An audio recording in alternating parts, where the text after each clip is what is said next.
un solo sueño y seguiré soñando. Soñar en la libertad, soñar en la igualdad, soñar en la justicia. Y ojalá ya no tendría que seguir soñando.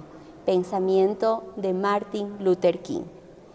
Muy buenas noches, amigos, amigas, bienvenidos y bienvenidas a una emisión más de Tungurahua tiene la palabra, este espacio de rendición de cuentas en donde les informamos el quehacer de semana a semana en la Asamblea Nacional. En esta semana pues hemos trabajado intensamente en el segundo debate de la Ley de Economía Popular y Solidaria, una ley que se implementó para fortalecer esas iniciativas de los pequeños productores, que ha fomentado el cooperativismo en nuestro país. Y también tendremos la oportunidad de darles a conocer cuáles han sido los beneficios hasta este momento desde la implementación de los consejos de igualdad. Para eso tenemos varios invitados.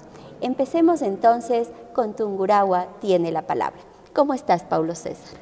Muy buenas noches, asambleísta, buenas noches a toda la ciudadanía que se integra en este compromiso con la democracia para conocer y entablar un puente del diálogo entre el legislativo y sus mandantes. Asambleísta, como usted lo señaló, esta semana el legislativo trató el segundo debate de la Ley de Economía Popular y Solidaria. Hay que recordar que esto nace de una nueva institucionalidad en el país que buscaba precisamente que ya no sea el mercado económico el que dicte el destino del desarrollo de los pueblos, sino que sean los pueblos, las comunidades, los pequeños productores los que vayan gestando el destino de su país. ¿Por qué es necesario o se ha hecho necesaria una reforma a la Ley de Economía Popular y Solidaria? Bueno, primero que nada, reconocer el hecho de que es importante que nosotros en este periodo legislativo hayamos tenido la oportunidad, en base de las experiencias que se han dado en las diversas áreas, pues ir viendo cuáles son las limitaciones, cuáles son las fortalezas y también identificar cómo podemos mejorar la ley. Entonces, más allá de decir que hemos hecho las cosas perfectas, yo creo que es importante ese reconocimiento de que las leyes son perceptibles, de cambios, y estos cambios se basan precisamente en el trabajo que realizan ya en el día a día los diferentes actores. Esta ley contiene cambios en cuanto a los objetivos incluso, y es por eso que nosotros hemos solicitado dentro de las observaciones el hecho de que uno de los objetivos que mire la Ley de Economía Popular y Solidaria es el beneficio para los migrantes. Creemos importante que aquellas personas que salieron principalmente en la década de los 90, cuando se dio el feriado bancario en el gobierno de Yamil Maguad, salieron a otros países, a Estados Unidos, a Europa. En este momento se ha dado la gran posibilidad de retorno, pues tengan también, en base de sus potencialidades, en base de su trabajo, en base de su experiencia, pues montar sus propias empresas. La economía popular y solidaria apoya a esos pequeños emprendedores y dentro de los objetivos de la ley, en el artículo 3 de la ley, pues debe constar ese apoyo que debemos dar a los migrantes como una política de Estado. Así es, una propuesta que surge del permanente acercamiento que tiene la ciudadanía al despacho de la asambleísta Betty Carrillo, varios grupos de migrantes, compatriotas retornados, que se han acercado precisamente a comentarle su experiencia y a decirle que vienen con un gran bagaje de conocimientos, contentos de retornar a un país que tiene otras condiciones para el progreso, pero que aún sienten que les faltan las oportunidades adecuadas, un sistema económico adecuado, por ejemplo, a quienes vienen de otro país pero que no tienen historial crediticio. El sistema de economía popular y solidaria cuente con los mismos beneficios, garantías y protección de liquidez que cuenta la banca financiera en nuestro país. Esto para tratar de que sea el sistema de economía popular y solidaria, nuestras cooperativas, las que agrupan a los pequeños productores, a los trabajadores, a los miembros del campesinado, quienes tengan una mejor oportunidad. Una de las cosas más importantes dentro del trabajo legislativo es precisamente vincular cuáles son las necesidades de la ciudadanía a las propuestas presentadas en la Asamblea Nacional. En la provincia de Tungurahua, en la ciudad de Ambato, hemos vivido momentos bastante difíciles cuando algunas cooperativas de ahorro y crédito cerraron sus puertas y dejaron en absoluta indefensión a los cuentaahorristas. Esta propuesta de ley que ha sido presentada de que ahora se cuente con ese fondo de liquidez, pues es fundamental precisamente para garantizar la vigencia de los derechos de los ciudadanos que creen en el sistema financiero y que apuestan sus ahorros a una cooperativa que está dentro de la mirada del financiamiento de la economía de la Superintendencia de Economía Popular y Solidaria. Esperemos que estas propuestas que han sido presentadas en el Pleno de la Asamblea Nacional, que han sido trabajadas con ustedes, tungurahuenses, tengan la acogida para que contemos ahora en esta nueva ley, en estas observaciones que se han entregado, pues una visión con respecto a las necesidades de los tungurahuenses. Es importante también para toda la ciudadanía el que conozcan cuáles han sido los avances que se han dado ya en la ejecutoria de las diferentes leyes que han sido aprobadas en la Asamblea Nacional. En esta oportunidad queremos entregarles a ustedes cuál ha sido el trabajo y los beneficios que se han dado para la construcción a nivel nacional de los consejos de igualdad. Les invito a ver el siguiente video. Consejo Nacional para la Igualdad Intergeneracional.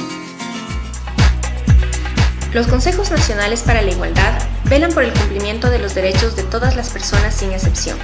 El rol del Consejo Nacional para la Igualdad Intergeneracional es eliminar las discriminaciones que pueden sufrir las personas por causa de su edad. Sus atribuciones son la formulación, transversalización, observancia, seguimiento y evaluación de las políticas públicas para la igualdad generacional. La igualdad intergeneracional es el ejercicio de los derechos de todas las personas, independientemente de su edad. En la práctica es igualdad de oportunidades, igualdad de servicios, una redistribución equitativa de la riqueza. Esto hace posible que se puedan generar relaciones de intercambio entre las diferentes generaciones para construir un buen vivir.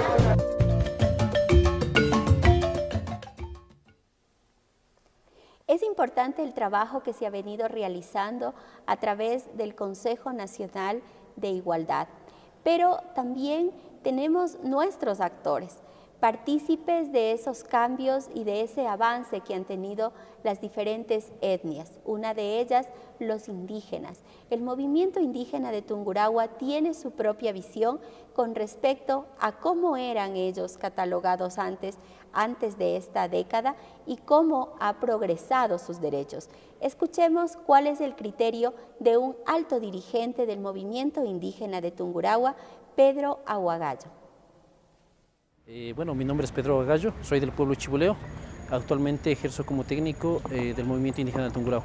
Bueno, si hablamos en cuanto a pueblos y nacionalidades indígenas del Ecuador, podemos hacer una breve comparación, ¿no? De hace unos 14 años y actualmente hemos visto cambios grandes, cambios que realmente han sido representativos en los pueblos y nacionalidades indígenas del Ecuador. Realmente hace años atrás veíamos mucha discriminación, veíamos exageradamente el racismo. Realmente a medida y a merced de que se han ido dando las nuevas leyes, las nuevas normativas en el país, hemos visto que se ha ido disminuyendo. Obviamente paulatinamente, pero de todas maneras falta mucho por hacer, ¿no? Tenemos leyes que realmente son rígidas, que dan el beneficio a los pueblos y nacionalidades. En tu experiencia propia, ¿cómo has vivido esos cambios? Bueno, hace unos 14 años atrás, por el simple hecho de ponerme un poncho, yo veía que me discriminaban aquí en la ciudad de Ambato. Me discriminaban, decían indio y un poco de adjetivos más, ¿no? Discriminando en este caso a los indígenas. En la actualidad he visto ese cambio, he palpado ese cambio. Anteriormente fui funcionario en el Ministerio de Educación. Hemos visto que se nos ha ido abriendo muchísimos espacios. Yo creo que uno de los grandes retos sería que nosotros los indígenas igual, ¿no? O sea, nos vayamos preparando, que todos vayamos siendo profesionales y más allá de eso, que vayamos generando también nuevas ideologías a nuestros jóvenes en nuestras comunidades e ir experimentando este nuevo mundo, ¿no? Este nuevo Ecuador que se ha generado en estos últimos años. Realmente, bueno, para todos los jóvenes, específicamente a los pueblos indígenas de Tungurahua, pues mencionarles que sigamos a pie de lucha, sigamos firmes, y sigamos, ¿no?, con el hecho del mandamiento que tenemos: Amashua, Amaquilla, Amayuya, Yupaychani, Mashikuna. Gracias. La legislación nacional es solo un primer paso que posibilita se implemente la institucionalidad o se marque una dirección hacia dónde debe dirigirse la política para poder cambiar efectivamente la realidad. La asambleísta Betty Carrillo ha formado parte activa de la formulación de varias leyes en el Pleno de la Asamblea Nacional y lo hace también en la fiscalización de la implementación de estas leyes y de la institucionalidad que se crea para la garantía de sus derechos. Les invitamos a ser parte del diálogo que tuvo la asambleísta Betty Carrillo con los representantes de los consejos de igualdad.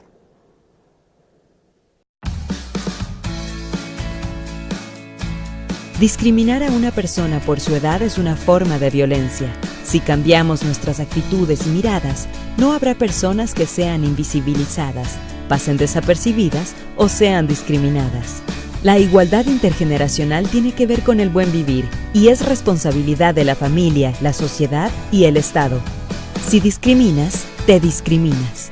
Un mensaje del Consejo Nacional para la Igualdad Intergeneracional. Contigo, construimos la igualdad. Dentro de este marco y la tarea de fiscalización que tenemos los asambleístas, hemos acudido a dialogar con el presidente nacional de los Consejos Nacionales de Igualdad, Carlos Muñoz, quien nos dará a conocer cómo se ha ido implementando y ejecutando esta normativa que fue creada en el año 2014. ¿Cómo estás, Carlos? Bienvenido a Tungurahua Tiene la Palabra.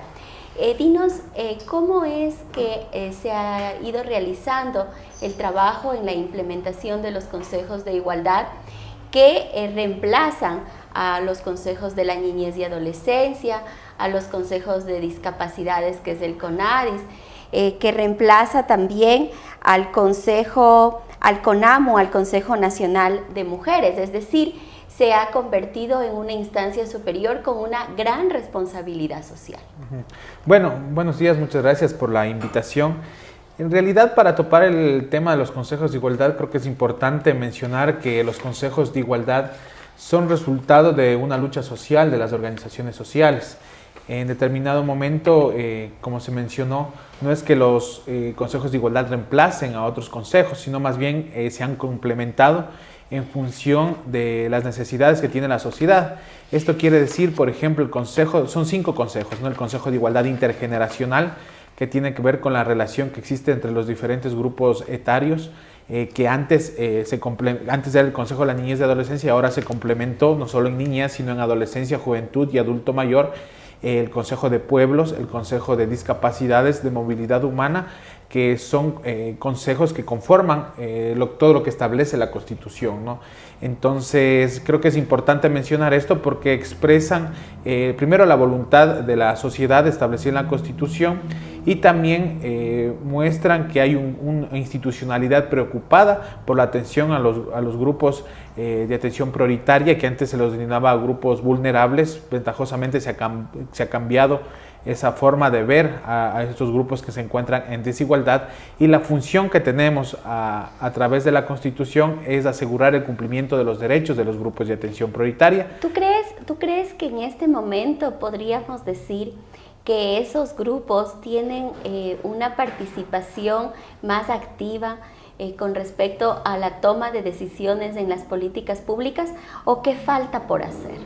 Bueno, lo tienen. Primero porque los consejos de igualdad, que son 5, no solamente se conforman por parte del Estado, no solamente se conforman por los poderes del Estado, sino también hay un concurso que realiza participación ciudadana en donde se incorporan varios representantes de la sociedad civil que son titulares de los derechos. Por ejemplo, en el Consejo de Igualdad Intergeneracional, aparte de los 5 delegados de las funciones del Estado, tenemos 5 miembros que se está generando en este momento los concursos para que puedan participar. Es decir, se va a elegir un adolescente, 2 jóvenes y 2 adultos mayores que tendrán voz y voto dentro de este consejo para que apoyen desde la sociedad civil para tener una línea definida, ¿no? Tú has topado un tema importante que es los adolescentes. ¿Tú consideras de que esa conformación del sistema de protección de derechos va a repercutir para una mayor participación de los adolescentes? Por ejemplo, ¿cómo está conformado este sistema de protección de derechos? Bueno, el sistema de protección de derechos es una estructura que existe no normada, más bien nosotros lo que hemos provocado es que pueda existir una ley que organice, que sistematice y que establezca la existencia de un sistema nacional de protección de derechos, lo cual entiendo también que se está por discutir en la Asamblea Nacional. Pero aparte de eso, este sistema lo que involucra es la articulación de toda la institucionalidad en función de que exista una vulneración de derechos.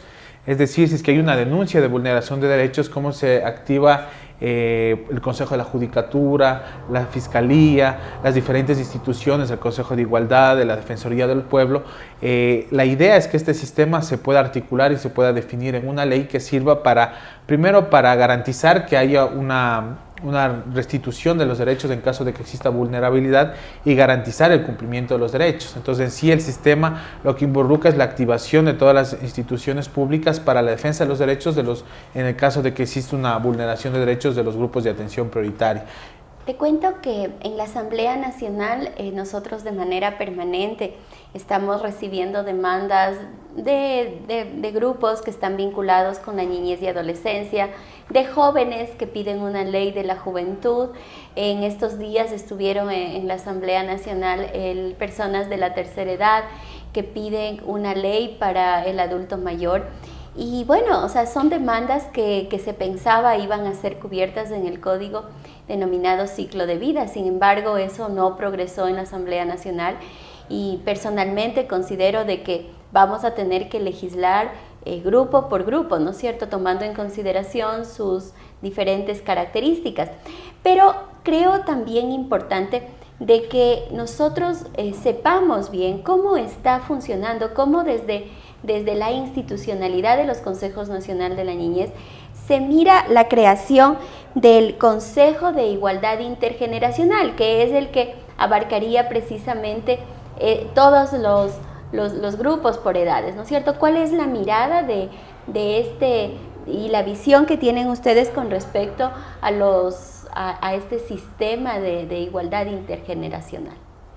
Bueno, primero creo que se ha avanzado en la conformación del Consejo de Igualdad Intergeneracional porque ya no solo se ve la niñez desde la niñez y cómo atender a este grupo de atención prioritaria. Todos estos grupos etarios, los jóvenes, los adolescentes, los adultos mayores, están en condiciones de desigualdad porque vivimos en una sociedad todavía adultocéntrica, ¿no? Y en función de eso se complementa este consejo y no se habla solo de la niñez, sino de la relación que existe entre los diferentes grupos generacionales. Entonces, un avance muy importante, yo creo que es de bastante avanzada el tema de discutir los derechos desde una visión más general, más integral, que es el tema de ver la relación que existe y la desigualdad que existe. La funcionalidad de los consejos de igualdad es generar condiciones de igualdad y aseguramiento de cumplimientos de derechos. Es decir, nosotros tenemos una constitución que garantiza la existencia de varios derechos, pero también en esta constitución ha sido bastante acertada la decisión de poder generar institucionalidad para que no solamente digan existen derechos, sino cómo se cumplen los derechos y tener resultados de los derechos. Es por eso que este consejo en estos tiempos se ha enfocado en hacer una evaluación a la política pública que ha existido por parte del gobierno hacia los grupos de atención prioritaria. Nosotros hemos levantado todo un informe de la política pública de juventud, de niñez, y estamos trabajando en el área del adulto mayor. Y esto es importante porque es la primera vez que la Constitución establece como grupos de atención prioritaria estos grupos que casi siempre se los trataba como vulnerables. Y lo otro es que también creemos que hay que fortalecer las leyes. Ha habido una transición desde la Constitución hasta la conformación de los consejos de igualdad, que estamos por acabar de conformarlos, estamos todavía en la transición, pero ya hemos hecho cosas importantes, que es dar un seguimiento y una evaluación a esa política pública y ver realmente cómo se está trabajando por los grupos de atención prioritaria y que ha habido resultados bastante positivos. Muchísimas gracias, Carlos, por informarnos la implementación de la ley orgánica de conformación de los consejos de igualdad en el país.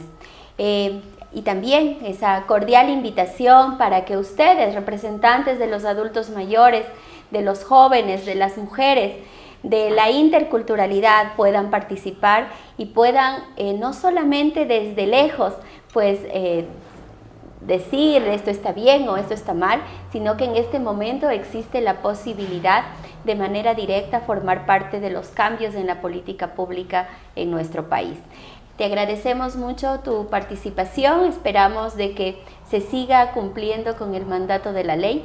Desde la Asamblea Nacional estamos gustosos en recibir también las iniciativas que puedan generarse desde el ámbito de tu trabajo y el ejercicio de tus funciones. Muchas gracias, Carlos, y continuamos con Tungurahua tiene la palabra.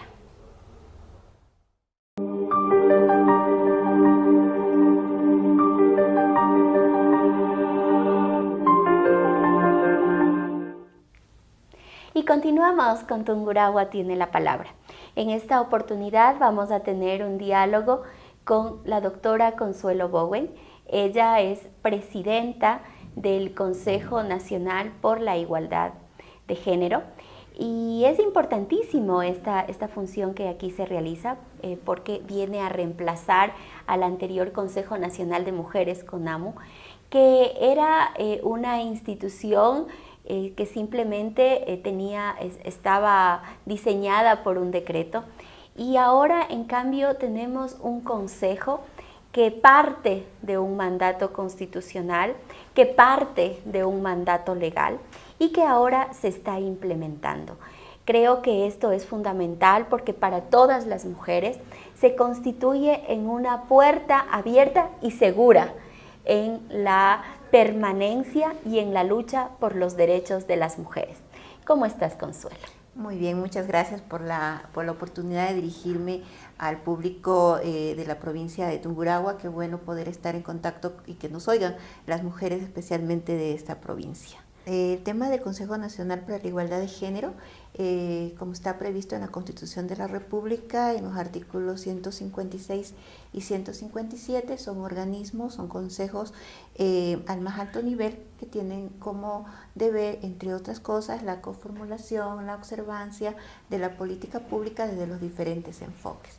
De acuerdo a la Constitución existirían 5 consejos, el de igualdad de género, el de discapacidades, el intergeneracional, de movilidad y el de pueblos y Sí, comunidades. pero tu consejo está reemplazando ¿a cuáles consejos anteriores? El Consejo Nacional para Igualdad de Género reemplaza a la Comisión de Transición que hubo por un periodo o después de que se resolvió que el Consejo Nacional de Mujeres tenía que convertirse en un Consejo Nacional para la Igualdad.